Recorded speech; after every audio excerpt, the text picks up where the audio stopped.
ఓం శ్రీ మహాగణాధిపతి నమః. శ్రీ గురుభ్యో నమః. హరి ఓం. ఈ రోజుని మీకు అసాధ్యకార్య దిగ్విజయం కలిగినటువంటి అసాధ్య కార్యం అవ్వని పని కూడా అయ్యేలాగా చేసేటువంటి ప్రత్యక్ష సూర్యనారాయణమూర్తి యొక్క తాంత్రికం చెప్తాను. అది కనుక చేసినట్టయితే మీరు అవ్వని పని కూడా అత్యుతంగా అయి తీరుతుంది. అంటే మనందరికీ కూడా సూర్యనారాయణమూర్తి అంటే కనిపించి దైవం. వినాయకుడిలాగా ఏదో తాత చెప్తేనో ముత్తాత చెప్తేనో కాదు.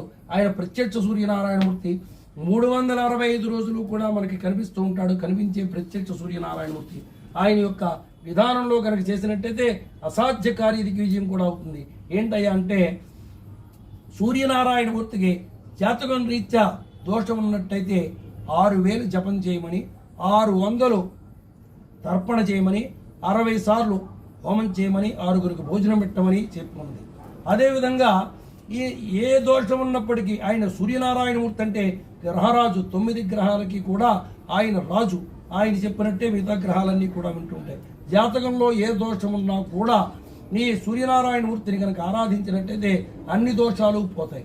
అంచేత సూర్యనారాయణమూర్తికి ఈ తాంత్రిక ప్రకారంగా ఏంటంటే ఈ తాంత్రికంలో 6 ఒత్తులు వేసి సన్ఫ్లవర్ ఆయిల్ తోటి, అంటే సన్ఫ్లవర్ ఆయిల్ తోటి 6 ఒత్తులు వేసి సూర్యనారాయణమూర్తికి ఎదురుకుండా ఇలాగ 6 ఒత్తులు వేసి వెలుగుతూ ఉండగా అలా దీపం పట్టుకుని నుంచుని సూర్యనారాయణమూర్తికి అభిముఖంగా నుంచుని సూర్యనారాయణమూర్తి మంత్రాన్ని ఓం భాస్కరాయ నమః అనే మూలమంత్రాన్ని, ఓం భాస్కరాయ నమః అనే మూలమంత్రాన్ని గనక 600 సార్లు చేసినట్టయితే రోజు అదే ఆదివారం నాడు 600 సార్లు జపం చేసినట్టయితే అలా దీపం పట్టుకుని జపం చేసినట్టయితే మనకి అసాధ్య కార్యం దిగ్విజయం అవుతుంది. జాతకంలో ఉన్న దోషాలన్నీ పోతాయి. అదేవిధంగా ఇలాగా 6 సార్లు చేయవలసి ఉంటుంది.